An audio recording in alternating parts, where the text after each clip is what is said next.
Hi, welcome back to my channel. My name is Sid, and today I'm going to be reviewing 3 of the first meal recipes in the 20th anniversary Insider's Guide for the Black Dagger Brotherhood series written by J.R. Ward. I've picked out the Buttermilk Scones recipe, the Frittata recipe, and the Blood Orange Glazed Donuts recipe to give a try. I'll have a review of the book at the end of the video, and I will have timestamps linked below, so if you're just here for the recipes, you can click through and choose the one you want to watch. And with that, let's get into my kitchen and let's get cooking. Buttermilk Raisin Scones. For the dry ingredients, I have 3 cups of flour, a half cup of sugar, 2.5 teaspoons of baking powder, and a half teaspoon of baking soda. To begin the scones, I'm adding all of the dry ingredients to the bowl of my mixer. The Insider's Guide specifies sifting the ingredients, but I don't have a sifter, so I'm planning to whisk them on a medium to high speed to combine. While I'm working on the dry ingredients, I have my oven preheating to 375 degrees. Our next ingredient is a stick and a half of salted butter straight out of the fridge.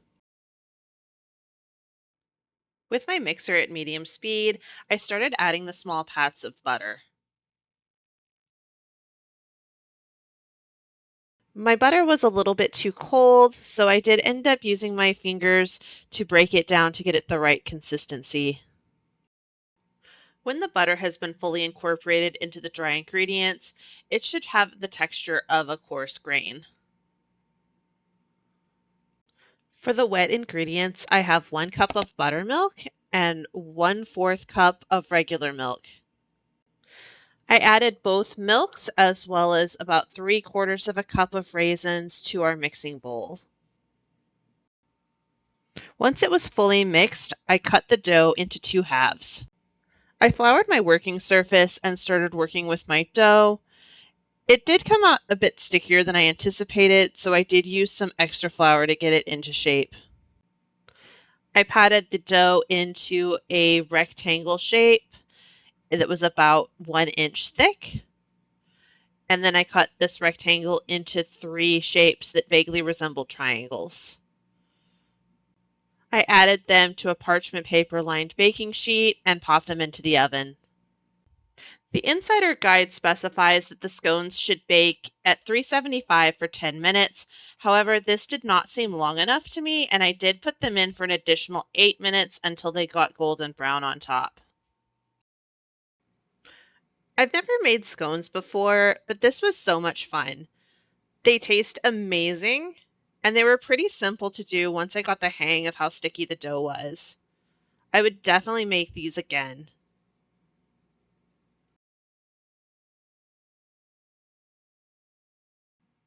Frittata.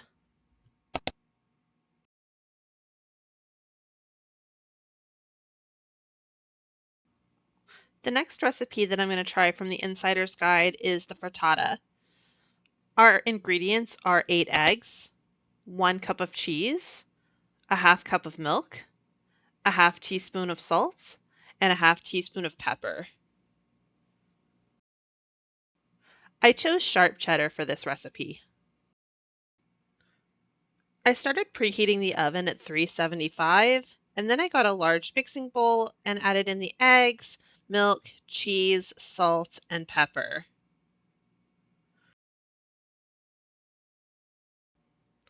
Once everything was in the bowl, I gave the ingredients a good mix. Next, I gathered some vegetables to go into our frittata, as well as half a tablespoon of butter to cook them in. I have some onions and some spinach. The guide also recommended peppers or mushrooms, but I didn't have those on hand, so I went with these 2. I added the onions and spinach to a pan on my stovetop and I let them cook down for a few minutes. After the vegetables had cooked, I added my egg, milk, and cheese mixture and gave everything a stir to make sure it was fully incorporated. and then I let it sit on the stovetop and cook for about 4 minutes. After that, I put it in the oven at 375 for 25 minutes. And here's the finished product. It was pretty good, but it was too similar to an omelet for me, and it took more time. So I probably wouldn't make eggs like this again.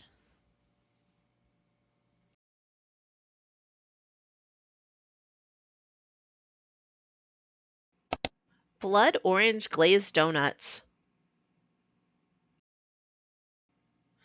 This recipe is pretty simple and only calls for 4 total ingredients and recommends using an air fryer. My air fryer is preheating at 350 degrees, and the ingredients for the donuts include a can of flaky biscuit dough and a 1/4 cup of vegetable oil. To create the donuts, we take the biscuits out of the can and then use a shot glass to create a hole in the middle of the biscuit.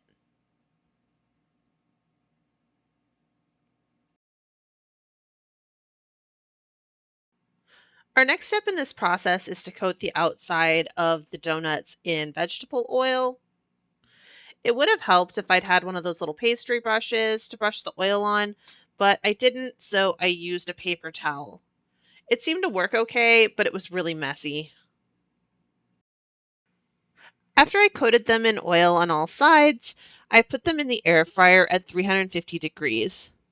The insider's guide says they should be in for 3 minutes on each side, but I would recommend keeping an eye on them because your air fryer may be different.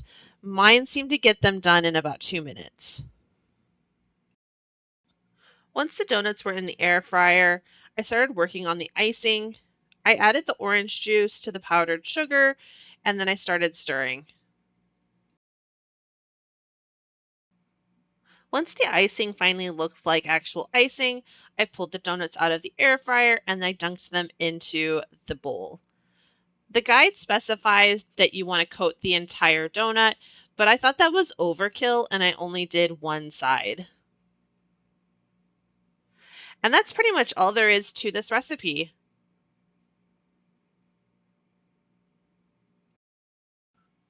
Unfortunately, this recipe was my least favorite of the 3 I tried today.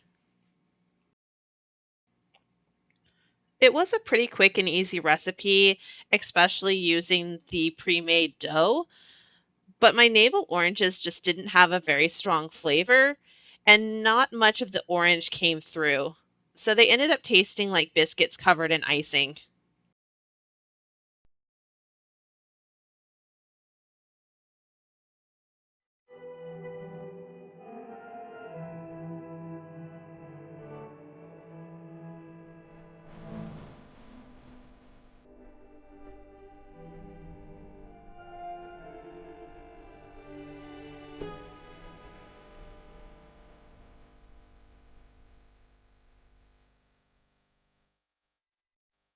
The Black Dagger Brotherhood is a paranormal romance series written by J.R. Ward. The series is quite large at this point. There are 24 main novels and a bunch of spin-offs, plus 2 insider guides. The first insider's guide was published back in 2008, and she recently published a second one to celebrate the 20th anniversary of the series. For me, the Black Dagger Brotherhood is a series that can have some cringy moments and some questionable dialogue, but I really enjoy the first 6 or 7 books in the series, and I'm really excited for the TV show and the resurgence that it's had lately.